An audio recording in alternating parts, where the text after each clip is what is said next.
ప్రభు నామానికి మహిమ కలుగుతుంది. హల్లెలూయా. అందరు బాగున్నారా? బాగానే ఉన్న చేతండి. దేవుని సన్నిధికి వచ్చాము. ఈ దినం క్షేమంగా బ్రతున్నాము. దేవుని సన్నిధికి వచ్చాము. దేవుని పరిశుద్ధ నామాన్ని స్తుతించి రాబో దినములో క్షేమంగా బ్రతుకుతాం.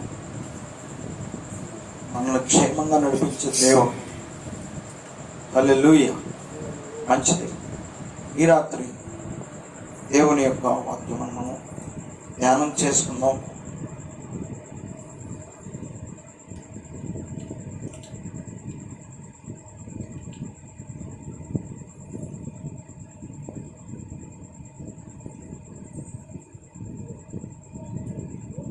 ధ్యాన వాక్యముగా యెషయా గ్రంథంలో ఒక మాట చదువుకున్నాం.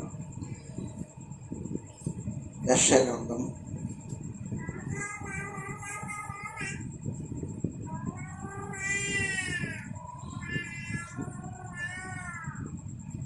43వ అధ్యాయం. యెషయా గ్రంథం 43వ అధ్యాయం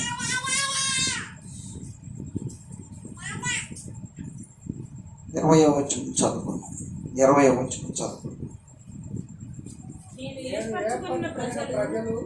నేను ఏర్పరచుకున్న ప్రజలు త్రాగుటకు అరణ్యంలో నీళ్లు పుట్టించుతున్నాను. ఎడారిలో నదులు కలగజేయుచున్నాను. అడవి జంతువులను అడవి కుక్కలను నిప్పుకోలను నన్ను ఘనపరచను. నా నిమిత్తము నేను నిర్మించిన జనులు నా స్తోత్రమును ప్రచురము చేయుదురు. యాకోబు, నీవు నాకు మొర్రపెట్టుట లేదు. ఇశ్రాయేలు, నన్ను గూర్చి నువ్వు విసిగితివి కదా. దహన బలులుగా గొర్రె మేకల పిల్లలను నా ఎద్దుకు తేలేదు. నీ బలుల చేత నన్ను కనపరచలేదు. నైవేద్యములు చేయవలనని నేను నిన్ను బలవంతము పెట్టలేదు. ధూపము వేయవలనని నేను నిన్ను విసిగింపలేదు. నా నిమిత్తము సువాసన గల లవంగపు చెక్కను నీవు రోకలిచ్చి కొనలేదు. నీ బలి పశువుల క్రొవ్వు చేత నన్ను తృప్తిపరచలేదు. సరే కదా, నీ పాపము చేత నీవు నన్ను విసిగించితివి. నీ దోషముల చేత నన్ను ఆయాసపెట్టితివి. ఈ చదవబడిన భాగము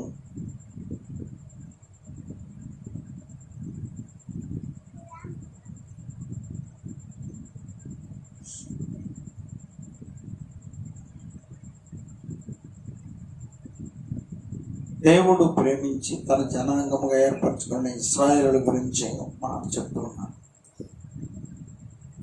అందరినీ సృజించింది నేనే.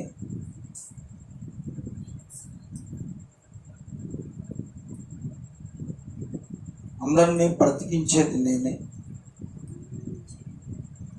అందరూ నన్ను స్తుతిస్తారు. అయితే నేను కోరుకొనిన జనులు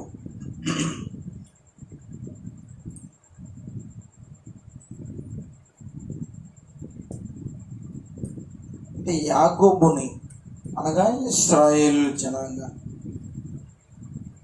వీరు నన్ను మహింపరుస్తారు, ఘనపరుస్తారు, నాకు మొరపెడతారు, నన్ను ఆరాధిస్తారు,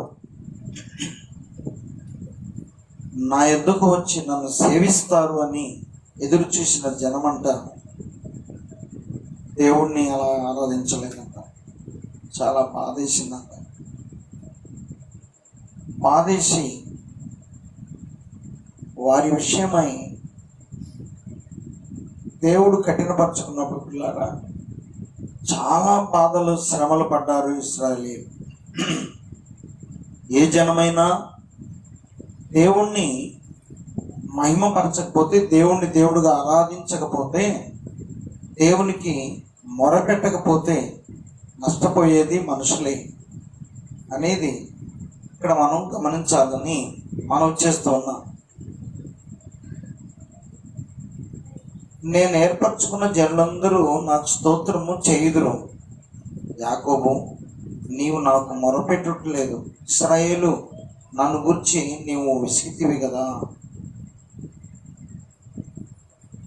నువ్వు మొరపెడతవే ఉందని నేను అనుకున్నానయ్యా, నువ్వు మొరపెట్టలేకపోయావు. ఇశ్రాయేలు జనాంగమా, ఒక వ్యక్తిగా పిలిచి చెప్తున్నాడు, యాకోబు, నీవు మొరపెట్టకపోగా విసుక్కున్నావు. నా నిమిత్తము నువ్వు ఇలాగ చేయవలసిన వాడివి చేయలేదు. చేయకపోగా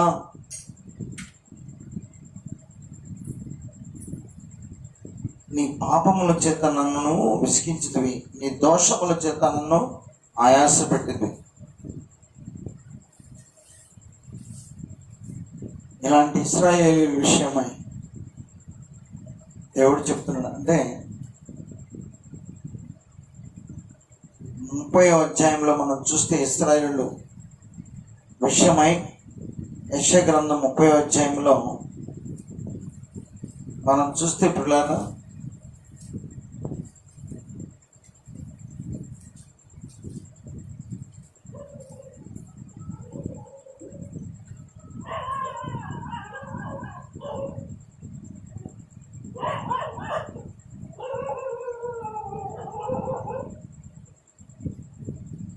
ఎనిమిదవ వచనం నుంచి 30వ అధ్యాయం 8వ వచనం. రాబో దినములలో చిరకాలం వరకు నిత్యము సాక్షాత్ముగా ఉన్నట్లు నువ్వు వెళ్ళి వారి ఎదుట పలక మీద దీన్ని వ్రాసి గ్రంథములో లిఖింపము.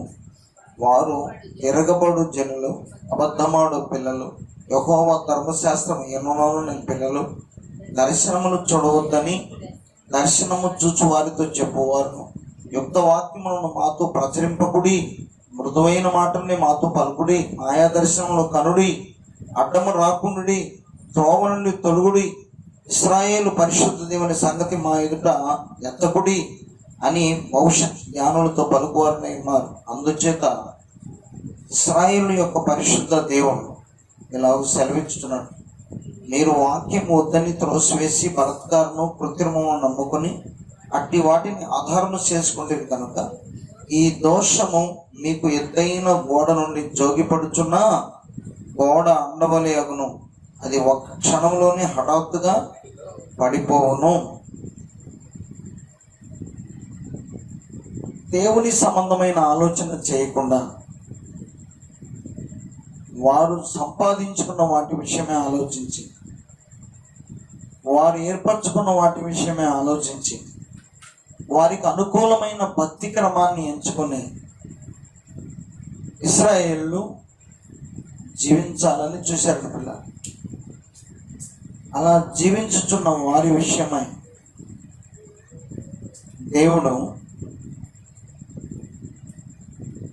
వారిని బబులోను సామ్రాజ్యం అధికారమునకు బబులోనీయులకు అప్పగించినట్టుగా, వాళ్ళ అధికారమునకు అప్పగించినట్టుగా, వీళ్ళని చిత్తగా మృగ్గించినట్లుగా మనం చూడగలం. అంటే ఇప్పుడు చదువుకున్న మాటలను బట్టి మనము దేవుణ్ణి ఆశ్రయించి నేను ఏదైనా చేసినా నాకు దేవుడు ఉన్నాడు, నన్ను సృష్టించిన వాడు ఉన్నాడు, నేను ఆయన్ని నమ్ముకుని ఆయన యందు భయభక్తులతో నేను ఆయన్ని సేవించి ఆయనకు మొరపెట్టుకొని నేను జీవించాలి అని మనసు కలిగి ఉన్నవారంట ఆశీర్వదించబడతారంట. అలా లేని వాళ్ళు 30వ అధ్యాయం మొదటి నుంచి మనం చదివితే, లోబడని పిల్లలకు శ్రమ, పాపమునకు పాపము కూర్చుకున్నట్లుగా వారు నన్ను అడుగుకు ఆలోచన చేయుదురు, నా ఆత్మ నింపన సంధి చేసుకుందరు, వారు నా నోటి మాట విచారణ చేయక ఫరో బలము చేత తమను తాము బలపరుచుకున్నట్టుకు ఐగుప్తు నీడను శరణం చుచ్చుటకు ఐగుప్తుకు ప్రయాణము చేయుదురు. ఫరో వలన కలుగు బలము మీకు అవమానకరమగును, ఐగుప్తు నీడన శరణం చుచ్చుట వలన సిగ్గు కలుగును.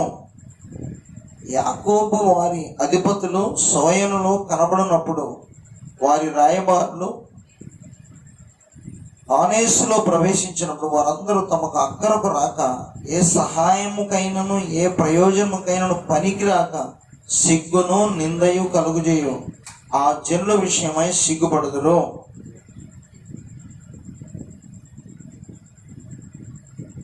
దేవుణ్ణి ఆశ్రయించగా దేవునితో మాకు పని లేదు, మా ఆలోచనతో మేము బ్రతకగలము, మా శక్తి చేత మేము బ్రతకగలము, అంత ప్రార్థన చేయాల్సిన అవసరం మాకు లేదు అనుకుని ఒకవేళ సాగిపోతే,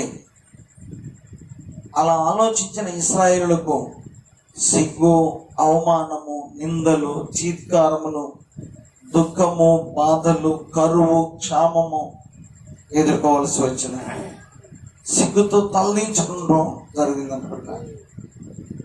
అవమానకరమైందంట.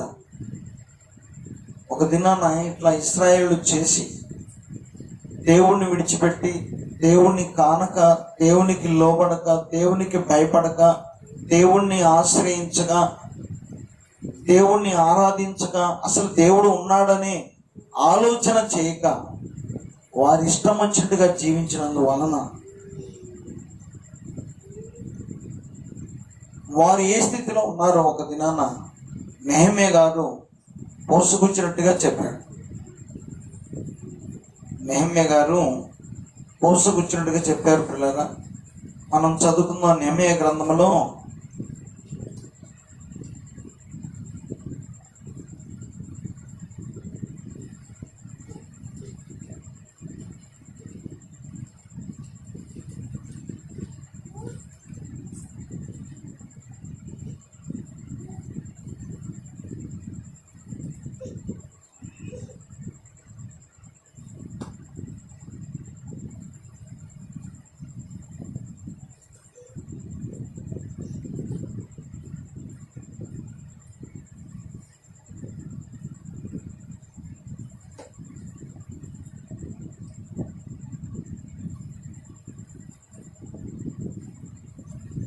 ఇరవై 25వ వచనం చదువుతూ పిల్లలు, 9వ అధ్యాయం 25వ వచనం చదవండి.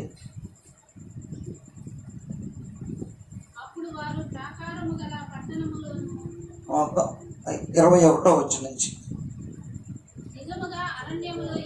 నిజముగా అరణ్యములో ఏమీ తక్కువ కాకుండా 40 సంవత్సరములు వారిని పోషించి ప్రభువా, వారి వస్త్రములు పాతగిరలేదు, వారి కాళ్ళు వాపు రాలేదు.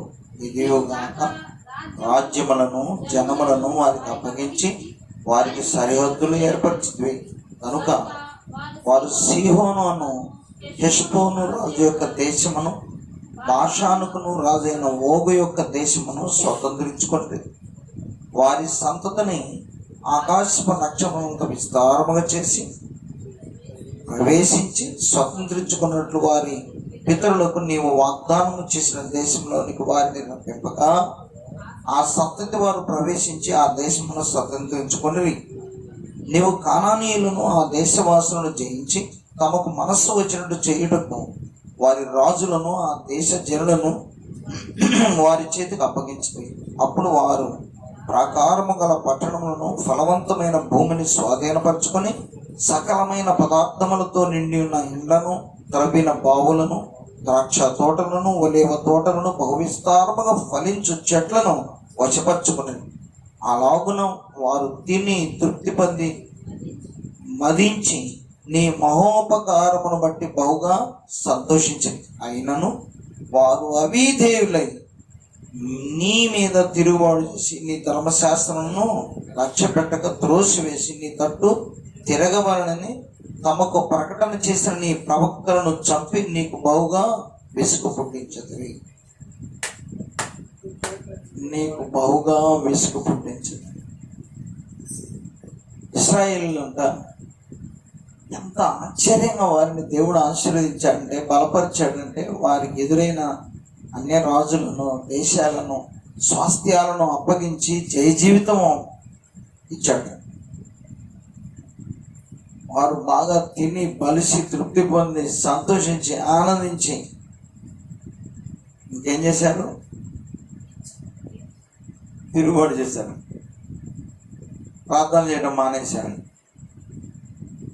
శారీరకమైన సంతోషం అధికమైనప్పుడు దేవుణ్ణి ఆశ్రయించడం, దేవునికి మొరపెట్టడం తగ్గిపోతాం. ఎంత ఈ లోకంలో మనం ఘనమైన జీవితంలో ఉన్నా దేవునికి వెళ్ళి చూడగానే నేనేమై ఉన్నా ప్రభువా నిన్నే స్తుతిస్తాను, నాకేమున్నా ప్రభువా నీకర్పిస్తాను. ఈ మాట అంటే దేవునికి దయ పుట్టుతుంది కదా. ఈ మాట వింటే అదే కదా, ఒక వ్యక్తి అతనికి ఎంత ఉన్నా సరే, ఎంత సంపాదించినా ఏ ఆలోచన ఉండాలంటే నేను ఎంత సంపాదించినా ఆయన మహాకృపను బట్టి మాత్రమే. అందుట్లో దేవుడు తగ్గింపును చూస్తాడు, ఎంత ఇవ్వడానికి ఇష్టపడతాడు. ఎప్పుడైతే మనం నేను చాలా సంపాదించా కదా, ఇప్పుడు దుఃఖపడి కన్నీటితో ప్రార్థన చేయాల్సినంత అవసరం ఏంటి? ఎంత ఉన్నా సరే మనం ప్రార్థన చేసినందువలన రాబోయే దినములలో ప్రార్థన చేయని వారి మీదకు దేవుడు ఉగ్రత పంపించినప్పుడు, కీడులు పంపించినప్పుడు దాని నుంచి మనం తప్పించుకోవడానికి, మనం పొందుకున్న ఆశీర్వాదాలను పోగొట్టుకోకుండా ఉండడానికి ఎప్పుడు మనం చేసే ప్రార్థన మనకు ఉపయోగపడుతుందని దీని భావన. హల్లెలూయా. ఇంకంతే, అదేనా కదా. దేవుడు శక్తిమంతుడు, బలవంతుడు, సర్వాధికారి. భూమి మీద ఆయనకు సర్వాధికారము ఉన్నది. ఇంకా మన అధికారాలు పనిచేయవు. మన అధికారాలు తాత్కాలికమైనవి, మన సంపదలు తాత్కాలికమైనవి, మన శక్తి యుక్తులు తాత్కాలికమైనవి, మన బలము తాత్కాలికమైనది. అయితే ఇశ్రాయేలీలు ఇది గ్రహించలేకపోయారు. యాకోబు నిన్ను ఎంత ఆశీర్వదించాను, నువ్వు ఆరాధిస్తావు అనుకున్నాను, అందుకనే నిన్ను ఆశీర్వదించాను, బలపరిచాను, నీ ఎదుట ఎవరిని నిలవనీలా, అన్నీ నీకు అప్పగించాను, తవ్వని బావులు, నీవు శ్రమపడి సంపాదించుకొనని స్వాస్థ్యాన్ని నీ ముందుకు సమకూర్చాను. కానీ నేను చూస్తే నువ్వు నన్ను ఆరాధించలేకపోయావు, నాకు మొరపెట్టలేకపోయావు. అందుకనే చూడండి ఏమంటున్నాడు నెహెమ్యా, చక్కగా వివరిస్తున్నాడు. అంటే వివరిస్తున్నాడు అంటే ఇది చదివి మనకు గ్రహింపు రావాలి. హల్లెలూయా. ఏమి రావాలి? ఎంత ఘనమైన జీవితంలో శారీరకంగా మనం ఉన్నాను, ఇదంతా ఆయన ఇచ్చిన, ఆయన చూపిన కృపను బట్టి మానవులు అనుభవించగలరు. అంతే. ఆయన కృప లేకపోతే చాలా ఉన్నా కానీ అనుభవించకుండానే కృషించిపోవాల్సి వస్తుంది. అంతేనా కదా, అనుభవించకుండా. అప్పుడు చూడండి ఏమంటున్నాడు నెహెమ్యా, మరలా ఏమి వివరిస్తున్నాడో చూడండి. 27 వచనం, అందుచేత నీవు వారిని వారి శత్రువుల చేతికి అప్పగించుకుని ఆ శత్రువులు వారిని బాధింపగా శ్రమకాలమందు వారు నీకు మొరపెట్టినప్పుడు ఆకాశమందుండు నీవు ఆలకించి వారి శత్రువుల చేతుల నుండి వారిని తప్పించుకునే నీ కృప సంపత్తిని బట్టి వారికి రక్షకులను దయచేస్తే. హల్లెలూయా. ఎంత దయగలిగిన దేవుడు అండి. రక్షకులను దయచేశాడు, రక్షకులను దయచేశాడు. మానవుల పట్ల ఎంత ప్రేమ ఉన్నది. అట్టి దేవుణ్ణి మనము ఆరాధించగలిగి ఆయనకు మొరపెట్టగలిగితే అట్టి రక్షకులు మనకు సమీపంగా ఉంటారు. ఎవరు?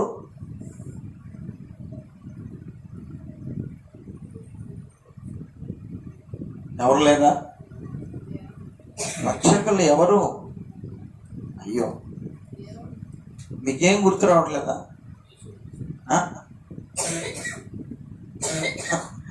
ఏంటి 91 దావీదు కీర్తన లేదా?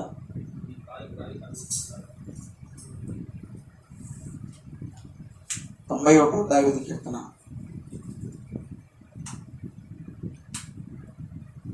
మనం చదివితే నీ మార్గములన్నింటిలో ఆ, నిన్ను కాపాడుటకు ఉమ్, ఆయన నిన్ను గూర్చి తన దూతలకు ఆజ్ఞాపించు.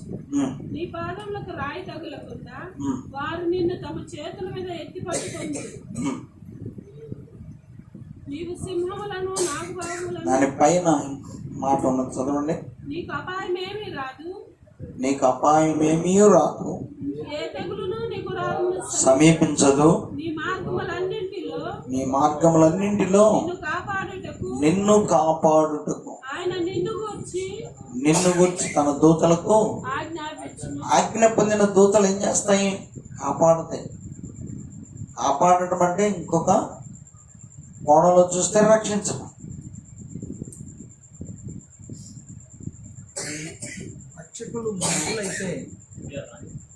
రక్షకులు మనుషులైతే ఆ మనుషులే రక్షించబోయి చంపేశారు చాలా మంది కదా.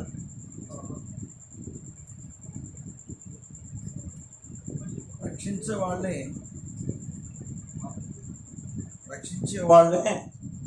చంపేశారు కూడా. కానీ దేవుని దూతలు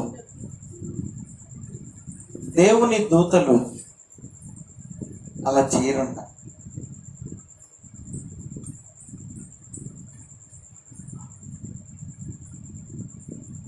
దేవుని దూతలు అలా చేయరు. ఇది ఇంత చదువుకున్న మనము ఇప్పుడు గ్రహించాలి ఏంటంటే, నేను ఆయన్ని నమ్ముకుంటే, దేవుణ్ణి ఆశ్రయిస్తే, దేవునికి మొదలుపెడితే, దేవుని కొరకు ఆశపడితే, దేవుణ్ణి స్తుతిస్తే, దేవుణ్ణి మహింపరిస్తే నా రక్షణ అంతా ఆయన చూసుకుంటాడు. అలా అని నేనేం పట్టించుకోకుండా అసలు నాకు దేవునికి ఏం సంబంధం లేదు, నా జీవితం నేను జీవిస్తాను అంటే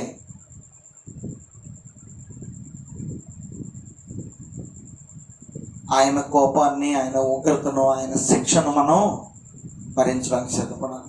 ఈ రెండే సింపుల్గా, అవును కదా.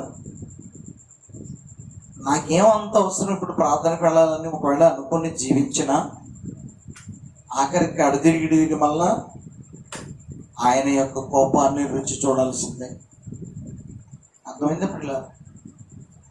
ఆయన యొక్క శిక్ష అనుభవించాల్సిందే. అదేదో మనం ఆయన్నే ఆశ్రయించి దొరికిన సమయంలో ఆయన్ని మహిమపరచగలిగితే, ఆయన మనం సేవించగలిగితే, ఆయన ఆరాధించగలిగితే, కొద్ది సమయం ఆయన్ని మహిమపరచగలిగితే ఇది ఎక్కడికి పోతుంది? అడిగి పోదు. ఇశ్రాయేలీలు ఇట్టి కృపను పోగొట్టుకున్నారు, ఆశీర్వాదాలు పొందుకున్నారు, మేలులు పొందుకున్నారు, కృపను పొందుకొని దాన్ని పోగొట్టుకున్నారు. దేవునికి కోపం పుట్టించి, కోపం ఎలా పుట్టించారు? ఆయన ఎదుటే ఆయన ఇచ్చిన ఆశీర్వాదాలను అనుభవిస్తూ ఆయన మర్చిపోయారు. ఆయన ఆరాధించడం మర్చిపోయారు, బొమ్మలు చేసుకున్నారు, బొమ్మలు ఆరాధించడం మర్చిపోయారు. మేము ఇలా చేసుకుంటూ పోతామని వాళ్ళకి ఇష్టం వచ్చి చేసుకుంటా అలా సాగిపోతున్నప్పుడు దేవుడు వారిని మరలా శిక్షకు గురి చేశాడు. మరలా ఆ బాధలో దేవునికి మొరపెడితే ప్రేమమయుడైన దేవుడు వారిని బాధింపగా 27వ వచనం, శ్రమకాలమందు వారు నీకు మొరపెట్టినప్పుడు ఆకాశమందుండి నీవు ఆలకించి వారి శత్రువుల చేతి నుండి వారిని రప్పించుటకై నీ కృపా సంపత్తిని బట్టి వారికి రక్షకులను దయచేసి వారు నెమ్మది పొందిన తర్వాత నీ ఎదుట మరలా ద్రోహులుగా నీవు వారిని ద్రోహులు కాగా నీవు వారిని వారి శత్రువుల చేతికి అప్పగించి వీరు వారి మీద అధికారం చేసి వారు తిరిగి వచ్చి నీకు మొరపెట్టినప్పుడు ఆకాశమందు నీవు ఆలకించి నీ కృప చొప్పున అనేక మారులు వారిని విడిపించితే నీ ఆజ్ఞలను విధులను ఒకడు ఆచరించిన ఎడల వాటి వల్ల వాడు బ్రతుకును కదా. హల్లెలూయా. ఈ చదివే భాగంలో మనం గ్రహించవలసిన ఖచ్చితమైన సూచి అయిన మనకు ఉపయోగపడే మాటలు కొన్ని ఉన్నాయి. ఈ క్రమం ఇలా జరుగుతూ ఉండగా పడిపోవటం, లేకటం, బాధపడటం, శ్రమకు అప్పగించడం, శ్రమలో నీకు వెళ్ళి చూసినప్పుడు నువ్వు కాపాడటం, అసలు ఇది అంతటికి బదులు ఇలా దెబ్బలు తినటం, మరలా కాపాడబడటం, శిక్ష పొందడం, కాపాడబడటం కంటే వాళ్ళు ఇట్లా చేస్తే బాగుండేది కదా ప్రభు. ఏంటిది 29వ వచనం, నీ ఆజ్ఞలను విధులను ఒకడు ఆచరించిన ఎడల వాటి వలన వాడు బ్రతుకును కదా. వారు మరలా నీ ధర్మశాస్త్రం అనుసరించి నడుచున్నట్లు నీవు వారి మీద సాక్ష్యము పలికినను వారు గర్వించి నీ ఆజ్ఞలకు లోబడక నీ విధుల విషయంలో పాపులై నిన్ను తిరస్కరించి తన మనస్సును కఠినపరుచుకొని నీ మాట వినకపోయి. కొంతమంది ప్రార్థనకు వచ్చే విషయంలో కఠినపరుచుకుంటారు, ప్రార్థనకు రారు. రానందు వలన నష్టపోయేది ఎవరండి? దేవుడా? వ్యక్తిని బట్టి కఠినపరుచుకుంటారు. ఒకళ్ళు ఇంకొకళ్ళని బట్టి కఠినపరుచుకుంటారు. అసలు దేవునికి ఏంటి సంబంధం? దేవుని లెక్క దేవునికి ఉన్నది కదా, అంతేనా? మనము కఠినపరుచుకున్నాం. ఒకటి కఠినపరుచుకున్నారేమో, మరి దేవుణ్ణి ఆరాధించేది అంతే కదా. నాకు ఈయన మీద కొంచెం కోపం వచ్చిందని దేవుణ్ణి ఆరాధించే క్రమాన్ని ఆపుదామా? చాలా మంది ఇక్కడ తప్పు చేస్తున్నారు. ఎంతమంది ప్రార్థనలు మానుకున్నారు మీరు జ్ఞాపకం చేయండి. రానోళ్ళకి ఇది ఒక దినాన్ని దేవుని ఎదుట అల్లాడిపోవాల్సి వస్తుంది, అంతే కదా. ఆయన పంపించే శిక్ష అనుభవిస్తూ అల్లాడిపోవాల్సి వస్తుంది. ఎవరో ఒక ఆమెను బట్టి ఇంకా నలుగురు ముగ్గురు ఒకళ్ళు మేము ప్రార్థనకు రావండి అంటే ఇంతకీ ఎవరితో శత్రుత్వం? ఎవరి మీద జయము, ఎవరి మీద ఓటమి, ఎవరి మీద జయము? ఏంటిది? మనం ఎలా ఉన్నాం, మన ధర్మం ఏం చేయాలి? మన బాధ్యత మనం ఏం చేయాలి? మనల్ని సృజించిన దేవుణ్ణి ఆరాధించాలి. ఇశ్రాయేలు అది చేయలేకపోయారు. ఇశ్రాయేలు అది మర్చిపోయారు. కఠినపరుచుకొని ఆఖరికి మనుషుల మీద కఠినపరుచుకొని వస్తూ దేవుని మీదనే కఠినపరుచుకున్నాను. ఏం దేవుడే పోయా, నాకు భలే కోపంగా ఉంది. అసలుగా నేను వాళ్ళ మీద కోపంతో రగిలిపోతున్నాను. ఇప్పుడు దేవుడికి ఏం లేడు అంటే లేకుండా పోతాడా? అదేనా? నాకు దేవుడు లేడు, ఎవరు లేరంటే లేకుండా పోతాడా? ఉన్న దేవుడు చూస్తున్నాడు. నీకు మనుషుల మీద ఉంటే ఉండదేమో, కానీ దేవుడి ఎదుటికి వచ్చేటప్పుడు గల నీవు వణికిపోవాల్సిందే, గడగడలాడాల్సిందే, భయపడాల్సిందే, ఆరాధించాల్సిందే, సేవించాల్సిందే, మొరపెట్టాల్సిందే. అప్పుడు ఖచ్చితంగా దేవుని దగ్గర నుంచి నువ్వేం పొందుకుంటావు అది పొందుకుంటావు. యాకోబు, నీవు నన్ను మహిమపరచకపోగా నన్ను విసిగించావయ్యా.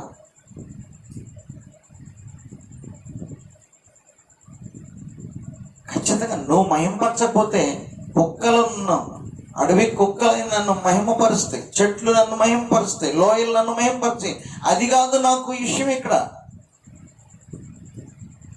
నా స్వరూపంలో సృజించిన జనులు, నేను ఇంకా ప్రేమించిన ఇశ్రాయేలీయులను సేవిస్తారంటే కొంతమంది కఠినపరుచుకున్నారు, కొంతమంది అబద్ధాలు ఆడుతున్నారు, కొంతమంది వాళ్ళ ఇష్టం వచ్చినట్టు జీవిస్తున్నారు, వ్యభిచరిస్తున్నారు, దొంగలై ఉన్నారు, విగ్రహారాధికులై ఉన్నారు. అయ్యో ఎంత! ఏరా ఇప్పుడు చూస్తే లోకములో జనులందరూ వారి ఇష్టం వచ్చినట్టు జీవించి వైరస్ బారిన పడి పిల్లరా ఎలా ఉన్నది మన పరిస్థితి? ఇంతవరకు అంతు లేదు, టీకాలు లేవు, వ్యాక్సిన్ లేవు. అదిగదుగుతూ రష్యా వ్యాక్సిన్ కనిపెట్టిందనంటే పొద్దున ఆ యొక్క వైద్య బృందం విశ్లేషణ ఏం చేస్తుందో తెలుసా? వాళ్ళు ఏం చెప్తుందో తెలుసా?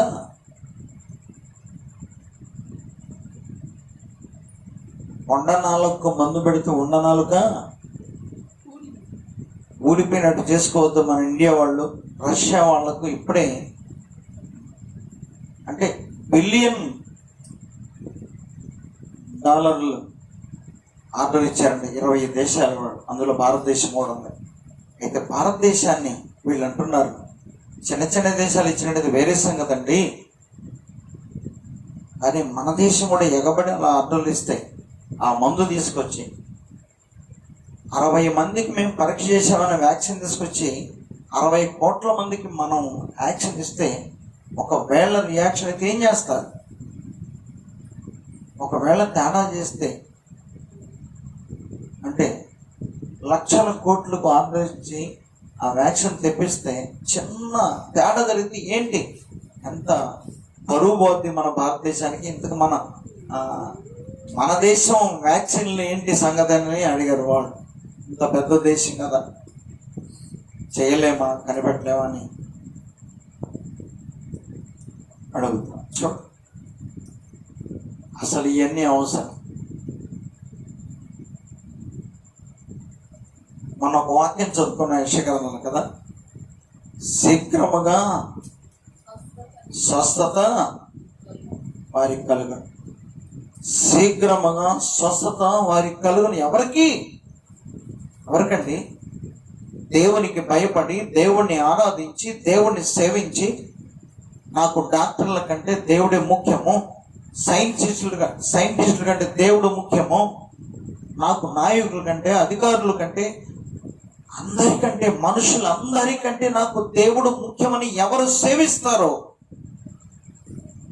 ఎవరు ఆరాధిస్తారు, ఎవరు ప్రార్థన చేస్తారు. హల్లెలూయా. ఇంకొక చోట కీర్తనల గ్రంథంలో ఏమో తెలుసా, ఆయన తన వాక్కును పంపి బాగు చేయను. హల్లెలూయా. వ్యాక్సిన్ పంపి అని ఉందా ఇక్కడ? బా, ఏదంతా ఆయన తన వాక్కును పంపి వారిని బాగు చేయను. హల్లెలూయా. శుభ్రం అర్థమవుతుందా? హాస్పిటల్కి వెళ్ళాం, కనుక్కున్నాం. వాడు ఏం చెప్పాడు? ఇందులో యూట్యూబ్లో నువ్వు బతుకుతో సొంత నాకు తెలియదు అన్నాడు. అంతేనా విన్నది నువ్వు? ఒక విషయం 107వ దావీదు కీర్తనలో మనం చూస్తే ఆయన అంటున్నాడు, ఏమంటున్నాడు?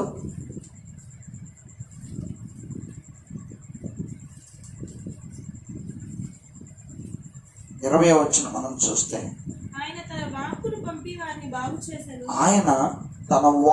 పంపి వారిని బాగు చేశాను. ఎస్, వైరస్ ఆయనే పంపాడు లోకంలోకి. ఇందాక మనం చూస్తున్నాం ఇశ్రాయేల్ తీరు ఎట్లా ఉన్నది.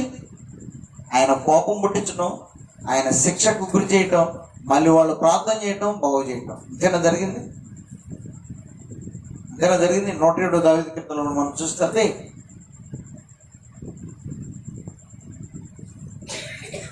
ఆయన కోపం పుట్టించినప్పుడల్లా శ్రమకప్పు చెప్పాడు. వారు తిరిగి ప్రార్థన చేయగానే మరలా వారిని విడిపించాడు. మనం ఆలోచిస్తే మనకొచ్చే వ్యాధి బాధలు కూడా మన యొక్క అవిధేయతను బట్టి, బుద్ధిహీనతను బట్టి, పాపమును బట్టి, దురాలోచనలను బట్టి ఒకవేళ సంభవించిన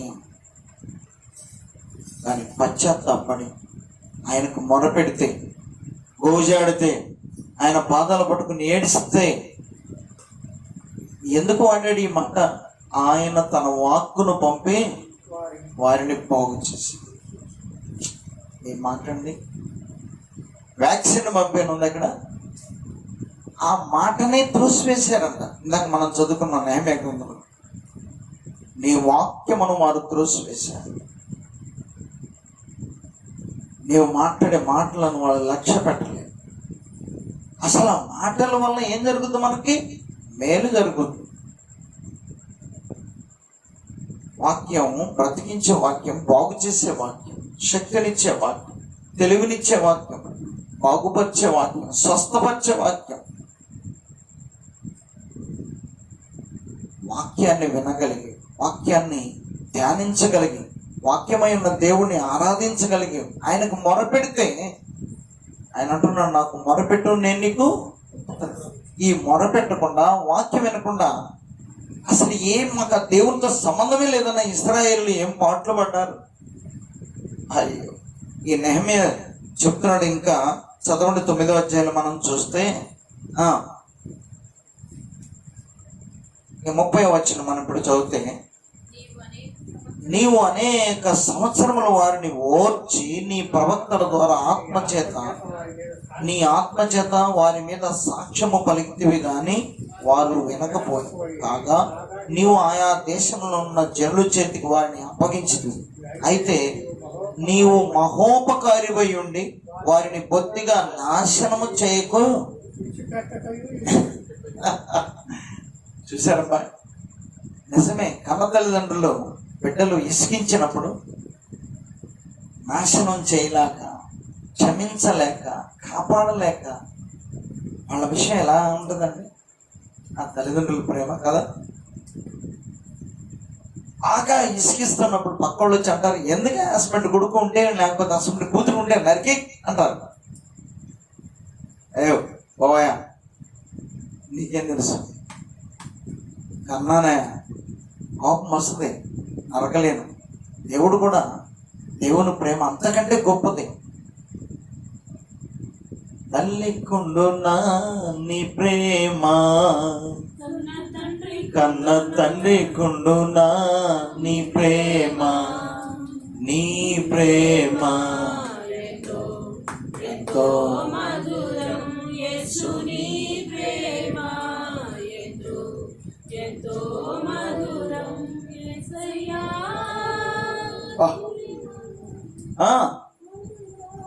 అతి మధురం.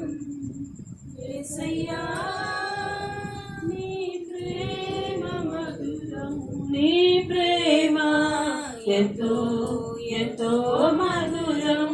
యేసు నీ ప్రేమ ఎంతో మధురం. శాంతమున్నది నీ ప్రేమలో, దీర్ఘ శాంతమున్నది నీ ప్రేమలో.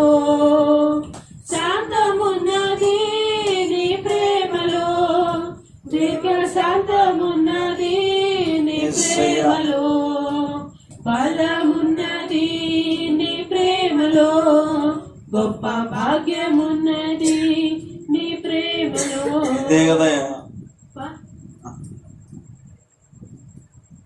నా ప్రేమను పొందుకోండి, ఆ ప్రేమను పొందుకోండి. ఆ ప్రేమలో ఏముందంట? బలమున్నదంట, భాగ్యం ఉన్నదంట, ఐశ్వర్యములు ఉన్నాయంట, స్వస్థతలు ఉన్నాయంట, శక్తులు ఉన్నాయంట. ఇంకా శరణాల్లో మనం పాడుకుంటూ పోతే నిజంగా ఆ ప్రేమ. తల్లిదండ్రులు ఏం ప్రేమిస్తారు? తల్లిదండ్రుల ప్రేమ మనల్ని ఎంత కాపాడగలదు? ఎంతో ప్రేమిస్తారు తల్లిదండ్రులు, చచ్చిపోతే మీద పడి ఏడుస్తారు. కానీ దేవుడు అలా చచ్చిపోనిస్తాడా? హల్లెలూయా. ఆయన ప్రేమను కోరుకొని ఆయన దగ్గర పోతే సీమోను చావనిస్తాడు. మనం ఎంత ప్రేమించినా మన బిడ్డలు మాత్రం కాపాడుకోలేము కదా. అల్లాడిపోతాం, మెలకలు తిరిగి ఏడుస్తాం. వాడు బాధపడుతుంటే బిడ్డ కుమార్తెగా. కానీ దేవుడు అలా బాధపడ్డాడు. అవసరమైతే నీ బాధ అంతటిని నా మీద వేసుకొని నీకు శాంతిని ఇస్తానంటాడు. హల్లెలూయా. నీ పాపం వలన ఒకవేళ నువ్వు కుళ్ళిపోతున్నావేమో, కుమిలిపోతున్నావేమో, అందుకు కారణమైన ఆ పాపం నా మీద వేసుకొని నా శాంతిని నీకు అనుగ్రహిస్తా.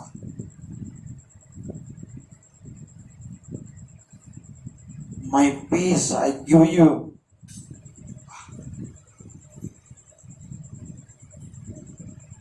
నా శాంతిని మీకు అనుగ్రహిస్తున్నాను. నా కోపాన్ని కానీ, నా కఠినత్వాన్ని, నా రౌద్రాన్ని మీకు నేను మాడిపోతాను. నా శాంతిని మీకు అనుగ్రహిస్తున్నాను ఆయన అంటుంటే, ఆ శాంతి కింద మాకొద్దు అనట్లేదు జనాలు తీరు. అదేనా? అదే మాకు అవసరం లేదు. ఇప్పుడు అలాంటి ప్రార్థన మాకొద్దు. బలు అర్పిస్తాం, వాళ్ళ మీద నేను జయించాలి, వాడిని చంపాలి. అదే కదా. ఆ హత్య చేసి వచ్చిన తర్వాత హుండీలో 2 లక్షలు వేసి వస్తారు. ఇది నిజదేవుని భక్తి అయ్యా? కాదు. బ్రతికించే దేవుని ప్రేమ. ఒక శరణం అంటారు, ఏమన్నది?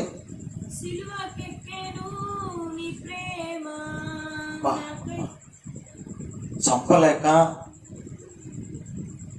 ఆ ప్రేమ మన కొరకు సెలవునెక్కిన సిలువకెక్కేను అర్థమైందా నీ పిల్ల? ప్రేమ నాకై విలువ తెచ్చేను నీ ప్రేమ పరలోకం నుంచి మహిమను తీసుకొచ్చిందంట ఆయన ప్రేమ. మనము పాపం చూపిస్తున్నాం, ఆయన కోపం చూపిస్తున్నాం, అవమానం చూపిస్తున్నాం, నిందలు చూపిస్తున్నాం, దొంగతనాలు చూపిస్తున్నాం, చెడు చూపిస్తున్నాం, కఠినత్వాన్ని చూపిస్తున్నాం. అసలు నేను ఆరాధించిన పో, ఏంది ఆరాధించే, ఏంది ప్రార్థన, నేను ప్రార్థన పో అంటున్నావు కదా. ఎంత దుఃఖం అంటే పక్కవ మీద కోపం వస్తే ప్రార్థన చేయట్లా, పాస్టర్ గారి మీద కోపం వస్తే ప్రార్థన చేయట్లా, పాస్టర్ గారి మీద కోపం వస్తే ప్రార్థన చేయట్లా. ఏంటండి ఇది?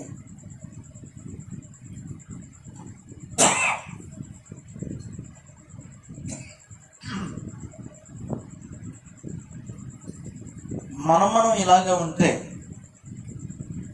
మన ఆయన కోరుకునేది ఒకటే, నేను మిమ్మల్ని బలపరచాలనుకుంటున్నాను, మిమ్మల్ని బాగు చేయాలనుకుంటున్నాను, మిమ్మల్ని శక్తి ఏంటయ్యా?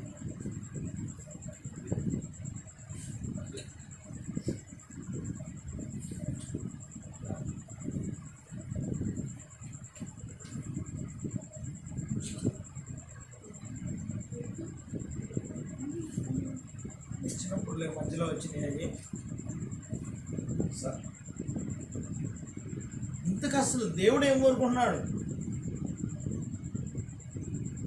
మనం ఉద్ధరించబడాలని, క్షేమంగా జీవించాలని, ఎవరి జన్మ క్రమంలో వారు వృద్ధాప్యంగా మంచిగా జీవించి ఈ ప్రకృతిని అనుభవించి దేవుడిచ్చినటువంటి ఏమండి ఈ ప్రకృతిని అనుభవించి దేవుణ్ణి మహిమపరుస్తూ ఆనంద గానములతో కృతజ్ఞత స్తోత్రములతో సృష్టికర్తను ఆరాధించి మన యాత్ర ముగించుకోవాలని దేవుడు మన మీద లిఖించి మనల్ని పంపిస్తే కారణముగా అనుకోని సమయములు రాలిపోతున్నారు కదా చాలా మంది. ఇది కూడా దేవుడికి నచ్చట్ల. నేను అది కోరుకోవట్లేదు మిమ్మల్ని, మీరు బ్రతకాలని నేను కోరుకుంటున్నాను. మీ దుష్టత్వం బట్టి మీరు మరణించడం నాకు ఎంత మాత్రమును ఇష్టం లేదు. ఎస్కేల్ గ్రంథం 18వ అధ్యాయం తెలుసా? మీరు మీ మనస్సు తిప్పుకొని మీరు బ్రతకాలని నేను కోరుకుంటున్నాను. ఇదే యెహోవా వాక్యం ఉంది. ఎస్కేల్ గ్రంథము 18వ అధ్యాయంలో 23వ వచనం చదవండి. ఎస్కేల్ గ్రంథము 23. దుష్టుడు మరణమందుట చేత చదవండి. మరి ఏంటి ఆలోచిస్తున్నారంటే దుష్టుడు మరణము నొందుటను బట్టి నాకేమాత్రమైన సంతోషం కలుగునా వారు తమ ప్రవర్తనను దిద్దుకొని ఇశ్రాయేలీయుల విషయమై వారి దుష్టత్వం చేత మరణిస్తుంటే చాలా బాధపడ్డాడంట దేవుడు. అలాగనే యవన ప్రాయంలో చనిపోతే ఆ కుమారుడి విషయం ఆ తల్లిదండ్రులు ఎంత విలపిస్తారో తెలుసా? ఆడిపోతారు. చెట్టు అంతా కొడుకండి, ఎంత చెప్పినా వినకుండా ఇప్పుడు చూడు ఎట్ట పడి ఉన్నాడు అయ్యా అని ఏడుస్తూ ఉంటారు. దేవుడు ఎన్నిసార్లు వినిపించాడు. ఇశ్రాయేలులో రాలిపోతుంటారు అరణ్యం అవిధేయత చేత, దుష్టత్వం చేత, బుద్ధిహీనత చేత, భక్తిహీనత చేత. ఏమండి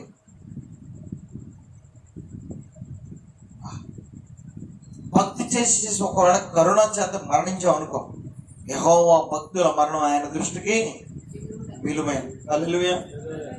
అంతే. ఇక్కడ కన్ను మూస్తే మహిమలో కళ్ళు తెరుస్తాం దేవుని దగ్గర. ఇంత గొప్ప భాగ్యం అండి. ఆ అనుభవం ఉన్నదా మనకు? ఇంత ధన్యులం పిల్ల.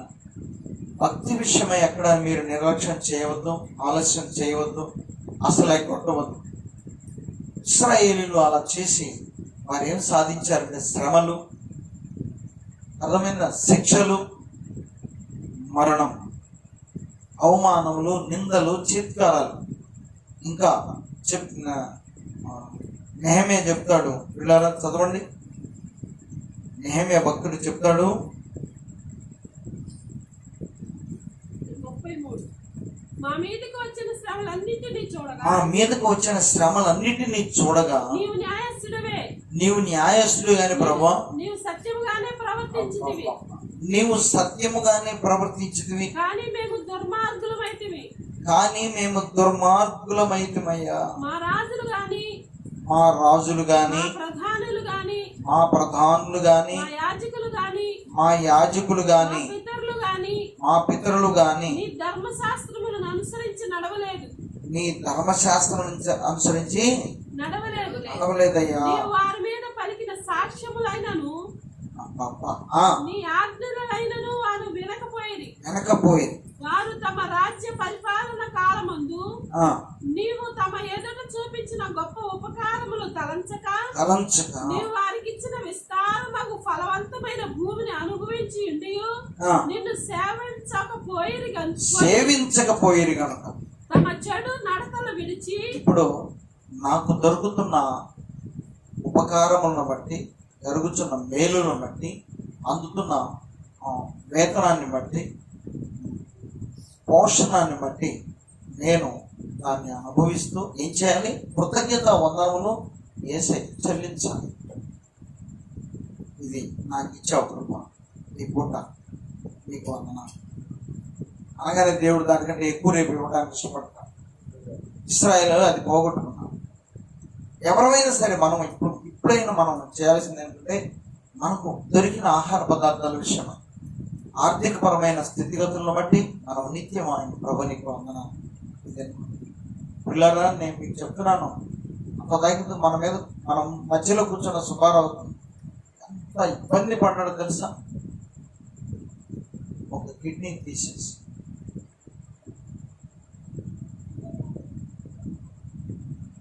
యూరిన్ బ్యాగ్ మధ్యలో కట్టుకొని అది అటు ఇటు ఊగుతుంటే ఒంటేడు నిండి జారి పడిపోద్దేమో, పైపు ఊడి పడిపోద్దేమో, ఒంటేళ్ళు రావడం నాకు తెలియదు. అతను పడిన వేదన ఇవాళ నేను కారులో చూశాను. చూసేవాళ్ళు అనుకుంటారు కదా, బాగానే ఉన్నాడు కదా, ఏం దవాన్ని కూర్చోవచ్చు కదా, ఎక్కొచ్చు కదా, నడవచ్చు కదా అంటే, కనీసం గడ్డ మీద డాక్టర్ గారు బాయ్ పడుకో అన్నాడు. మాస్టర్ గారు కొంచెం నడకన చేస్తారా, ఎందుకంటే ఒత్తికిలో పడుకొని లేగవలేను, ఎల్లెలుగా పడుకోవాలి, ఎల్లెలు లేగవాలి. ఎంత బాధో పిల్ల, దబాలను లెగవాలి, ఎన్నికోసం అంత మంట పడుతుంది, ఎక్కువసేపు పడుకుంటే ఎన్నికి అంత మంట పడుతుంది. వాళ్ళ బాధ వర్ణించలే.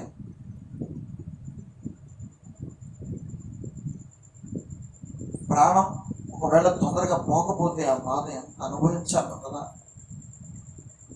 అయితే గొప్ప నిరీక్షణ మనకిచ్చాడు దేవుడు. పశ్చాత్తాపడినప్పుడు, ప్రార్థన చేసినప్పుడు, దేవునికి నిజంగా మొరపెట్టినప్పుడు సమీపంగా ఉంటాడు. అసలు వీడు ఏమన్నా మొరపెడతాడా లేదా, నన్ను అడుగుతాడా లేదా, అడిగితే పోకుండా వీడి సాయం చేద్దామని ఎదురు చూస్తాడంట. హల్లెలూయా.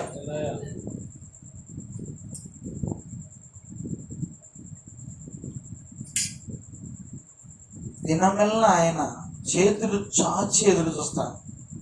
ఎవరన్నా నా దగ్గరకు వస్తే ఆదరిద్దాం, ఆశీర్వదిద్దాం. అలాంటి ప్రేమను పొందుకోలేమా? అదే చెప్పారు 2 మాటలు కదయ్యా. సుబ్బారావు చచ్చిపోయిన వాళ్ళని లేపాడు దేవుడు. చచ్చిపోకుండా చావుకు దగ్గరలో ఉన్న వాళ్ళని లేపడం కష్టం తేలిక. చచ్చిపోయిన వాళ్ళని లేపిన దేవునికి అసలు ఒక కిడ్నీ పోయింది, చచ్చిపోయినాక ఇంతేనా, ఇంకా దీనికి వేరేది లేదు, ఇసుకించబాకు. 500 తీసుకున్నాడు ఫీజు, ఓపీ ఫీజు 400, ఫీజు 400 తీసుకున్నాడు. ఇవాళ ఊరిక టెస్ట్లు చేస్తే 4000 అయిపోయింది. 4000 అయిపోయింది. ఇంకా ఎన్ని వేలు అలా ఖర్చు పెట్టాలి నాకు, కానీ ఏమాత్రం మార్పు రాదు. కానీ నేను పాస్టర్ గారు అన్నది, సుబ్బారావు వచ్చినప్పుడు కొత్తలో అంటే కొంచెం నలగొట్టబడిన విధంగా ఈ ప్రసన్నత లేదు, బాగా వంగిపోయిన విధంగా అన్నాడు కదా. కొంచెం తేడాతనం కనపడుతుంది సహోదరునిలో అన్నది. చూద్దామమ్మా, అతను అలాగా రాగలిగి, ప్రభువా నేను ఒకవేళ చచ్చిపోయినా మందిరంలో పడి చచ్చిపోతానయ్యా, ఆయన నేను వస్తూనే ఉంటానయ్యా అంటే మన యేసయ్య చావనిస్తాడా? ఆయన ఎద్దుకు వచ్చు వారిని ఆయన చావనిస్తాడా? చావనివ్వడు. అబ్రహాం తన కుమారుడి మీద కత్తిస్తే చావనిచ్చాడా? షడ్రక్ మేషక్ అబేద్నెగోలు చంపుకోవయ్యా, నిప్పులో కాకపోతే ఎందుకైనా వేసుకో, మేము మాత్రం మా దేవుడిని సేవిస్తూనే ఉంటాం, నీకు సమాధానం చెప్పాల్సిన అవసరం లేదని నిలబడిన దేవుని కొన్ని నిలబడిన వాళ్ళ ముగ్గురిని మంటలో కాలించాడా?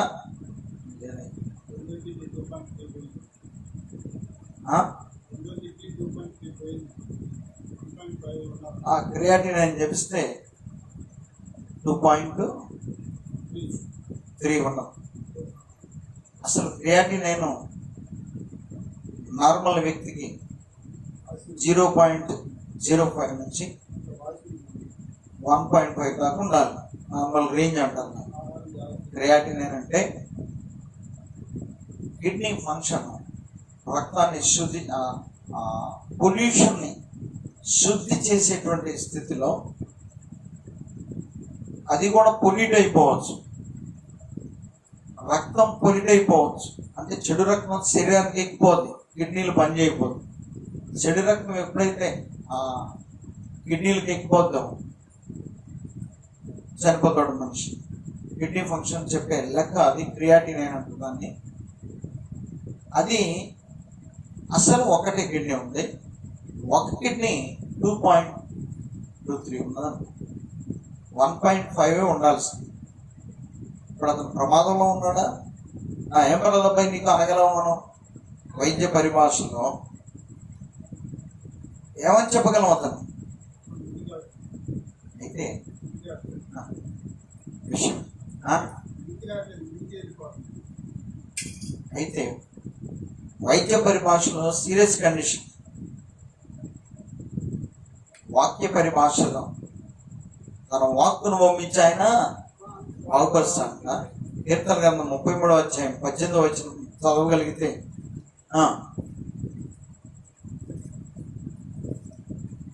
మరణము నుంచి వారి ప్రాణమును రక్షించుటకును, కరువులో వారిని సజీవులుగా కాపాడుటకు యెహోవా దృష్టి ఆయన యందు భయభక్తులు గల వారి మీదను ఆయన కృప కొరకు కనిపెట్టుకుని వారి మీద. చూశారా పిల్లారా? యెహోవా దృష్టి ఇశ్రాయేలు మీద ఉంచినప్పుడు దేవుని కృప కోసం కనిపెట్టుకున్నట్టుగా లేదు, దేవుని యందు భయభక్తులు వాళ్ళు కనపరచలేదు.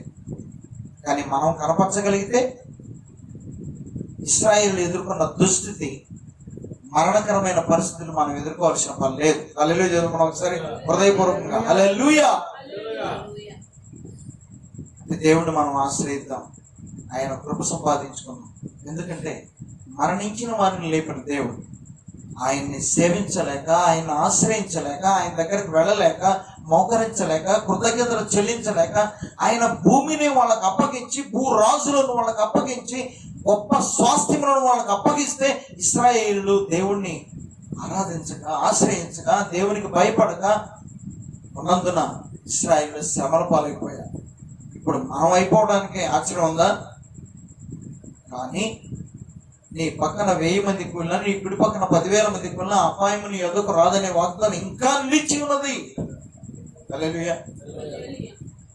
ఎవరికది? ఆయన్ను సేవించేవారు, ఆయన్ను ఆరాధించేవారు.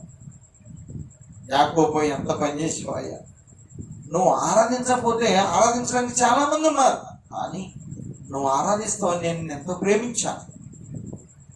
ఆరాధించకపోగా నాకు కోపం పుట్టిస్తున్నావు యాకోబు అని చెప్తున్నాడు యెషయా గ్రంథం మనం చదువుకున్నాం. దయచేసి గమనించండి, మనం ఎలా ఉన్నాం ఈ రాత్రి. మనం యేసయ్యని ఎరిగి ఉన్నాం, యేసయ్య రక్షణ పొందుకొని ఉన్నాం. మనల్ని ఎంతో ప్రేమిస్తున్నాడు, మన విషయం ఆయన ఆశిస్తున్న దాన్ని మనం అందివ్వగలుగుతున్నామా? మనం ఇవ్వలేనిది మాత్రం అడగడు యేసయ్య. హల్లెలూయా. మనం ఇవ్వలేనిది మాత్రం అడగం, ఇవ్వగలిగిందే అడుగుతాడు. సమయం ఇవ్వగలం కానీ సమయాన్ని ఇవ్వలేకపోతుంది. ప్రార్థన చేయడానికి నోరిచ్చాడు. వ్యర్థమైన మాటలకు వాడుతున్న ఈ నోటిని ఆయన్ని స్తుతించడానికి, ఆరాధించడానికి వాడమని అడిగితే వాడగలము కానీ వాటల్లా. సమయానికి ప్రార్థనకు రాగలము కానీ రాటల్లా. రావాలని నిజంగా హృదయపూర్వకంగా ఆలోచిస్తే ఖచ్చితంగా రాగలం. మన తీరు మారటల్లా, మన బుద్ధి అంత పనిచేస్తుంది. దేవుడు అంటే మనకు అంత ప్రేమ ఉన్నదని నిరూపిస్తున్నాం. నిజంగా దేవుడిని అన్నిటికంటే ఎక్కువగా ప్రేమిస్తే అన్నిటిని పక్కన పెట్టి టైంకి వచ్చి దేవుడిని ఆరాధిస్తాం. ఇశ్రాయేలు అది తప్పిపోయిన 40 సంవత్సరాలు విసిగించారంట దేవుడు. హెబ్రీయులకు రాసిన పత్రికలో చెప్తున్నాడు, వారు 40 సంవత్సరాలు నన్ను విసిగించిన, మీరు కూడా ఇసిగిస్తారా ఇప్పుడు అంటున్నాడు యేసయ్య. మనం ఇసిగిద్దామా? ఆయన సంతోషపెడదాం. ఒక మాట తెలిసి ప్రార్థన చేసుకుందాం. చెప్పండి, ఇప్పుడు మనందరం ఒక ముక్త కంఠంతో ఒక మాట తీర్మానం చేసుకుందాం.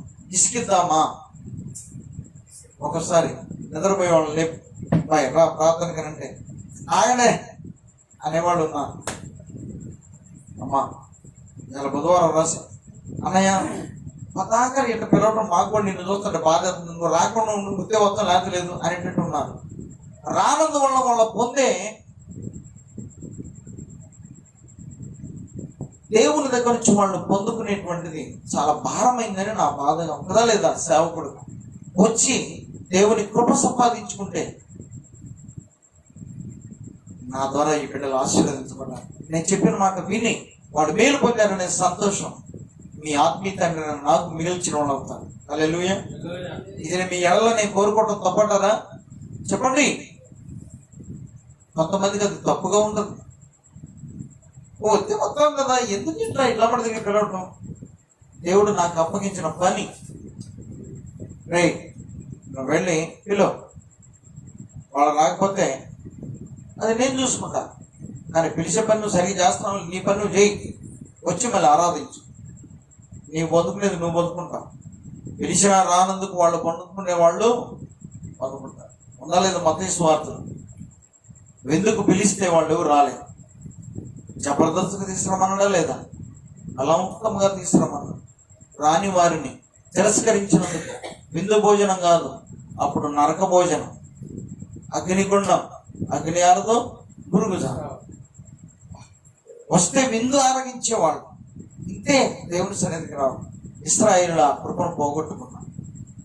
అదే మాట్లాడుతున్న ఒక మాట చదువుగా చూడండి. హెబ్రీయులకు రాసిన పత్రికలో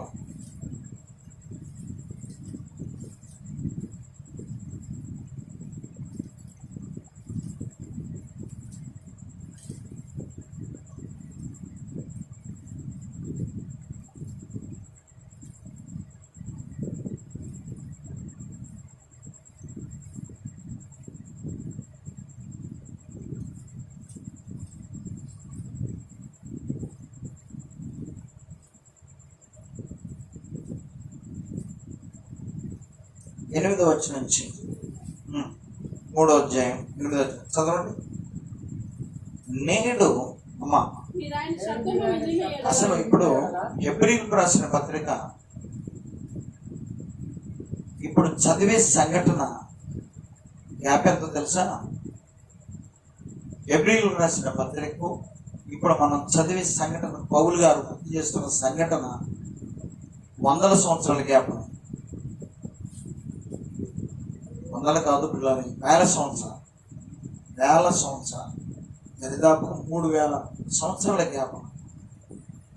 అప్పుడు ఆనాడు వారు అలా విసిగించారు.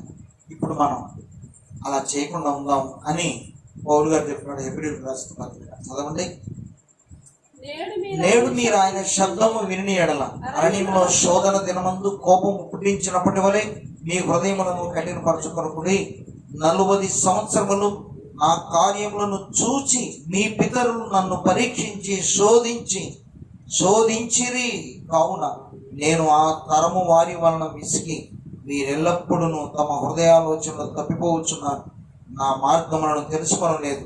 కనుక నేను కోపముతో ప్రమాణము చేసినట్టు వారు నా విశ్రాంతిలో ప్రవేశింపరని చెప్పితిని. సహోదరులారా, జీవము గల దేవుని విడిచిపోవునట్టు విశ్వాసం లేని దుష్ట హృదయం మీలో ఎవరి ఎందైనా ఒకవేళ ఉండునేమో అని జాగ్రత్తగా చూసుకోనండి. అదేనా? అప్పుడు ఉన్నటువంటి స్థితి ఇప్పుడు ఒకవేళ మీలో ఉన్నది. జీవము కలిగిన దేవుడు అప్పుడు ఇప్పుడు ఎల్లప్పుడూ చెప్తూనే ఉన్నాడు. ఆ తరము మొదలుకొని ఈ తరము ఉన్నది చెప్తూనే ఉన్నాడు.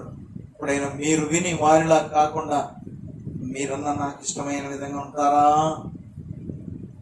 ఇదండి ఉంటానంటే హృదయపూర్వకం ఒక మాట చెప్పు దేవునికి. దేవుడు నిన్ను ఆశీర్వదిస్తాడు, దేవుడు నిన్ను స్వస్థపరుస్తాడు, దేవుడు నిన్ను బలపరుస్తాడు.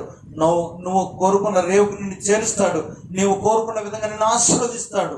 ప్రార్థన చేద్దాం, మోకరించి ప్రార్థన చేద్దాం. ప్రభువా చేయండి. పరిశుద్ధ ప్రేమ కలిగిన గొప్ప దేవానికి వందనాలు, స్తోత్రాలు. మా ప్రభువా, మాకు వినిపించిన నీ మాటలన్నీ మేము విన్నాం. ఇశ్రాయేలుని నువ్వు ఎంతో ప్రేమించావు, ఆరాధిస్తావు, ఆశపడ్డావు. కానీ వారు నీకు దుఃఖాన్ని మిగిల్చారు. ప్రభు, ఎంతో ఆశపడ్డావయ్యా.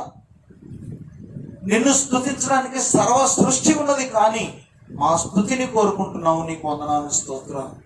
ఎందుకంటే మీ రూపంలో, మీ స్వరూపంలో మమ్మల్ని సృజించావు. ప్రభు, ఇశ్రాయేలు కాలము నుంచి ఇప్పటి వరకు అయ్యా నిత్య జీవాన్ని పోగొట్టుకునే క్రమంలో చాలా మంది ఉన్నారు నాయన. అటు వారిలో మేము ఉండకుండా అయ్యా నిత్య జీవార్థమైన ఫలములను భుజించబిడముగా మేము ఉంటూ సహాయించి, నిన్ను ఆశ్రయించి, నిన్ను సేవించి, నిన్ను ఆరాధించి, నీకు మొరపెట్టుకొని నీ కృప సంపాదించుకునే బిడ్డలంగా ఉండటానికి సహాయం చేయి దేవా. కూడిన బిడ్డలందరినీ మీరు దర్శించి వారు నీ వాక్యం విని విన్నారు అయ్యా. ఆనాడు ఇశ్రాయేలు నిన్ను విసిగించినట్లుగా కాకుండా మేము నిన్ను అయ్యా అయ్యా సంతోషపెట్టే బిడ్డలు అయ్యా. నీకు కలిగే సంతోషం మేమేదో ధనధాన్యాలు ఇవ్వాలని కాదు, కానీ ప్రభు మీరు కోరుకునే హృదయపూర్వకంగా నిన్ను అయ్యా ఆరాధించడం, నిన్ను నమ్ముకోవటం, విశ్వసించి విశ్వాసముకు తగిన ఆరాధన నిన్ను చేయగలిగితే చాలు. ఎంత సంతోషంగా మీరు సంతోషిస్తే మా జీవితం ధన్యమవుతుంది అయ్యా. మా మీద ఏ బలహీనతలను కొట్టివేయబడి, దుఃఖ బాధలను కొట్టివేయబడతాయి. ప్రభు జ్ఞాపకం చేసుకుని ఆశీర్వదించి దీవించు. ఈ రాత్రికాలపు దీవెనలతో నింపు పంపించు. మా సహవాసమును, సంఘమును, బిడ్డలను, ఆత్మ బిడ్డలను, కుటుంబాలను, యవనస్తులను, చిన్న బిడ్డలను అయ్యా, బాలింతలు, సోలింతలు ప్రభు అయ్యా అందరినీ హస్తాలకు అప్పగించుకుని కృపను కోరుకుని యేసు నామమున అడిగి వేడుకుంటున్నాం. ఆమేన్. పరలోక తండ్రి యొక్క ప్రేమ, క్రీస్తు ప్రభువారి యొక్క కృప, పరిశుద్ధాత్మ దేవుని యొక్క అన్యోన్య సహవాసం ఇప్పుడు ఎల్లప్పుడు ఆ ప్రభు అయిన క్రీస్తు రాకడ వరకు అందరికీ తోడుగా నడిపించును గాక. ఆమేన్.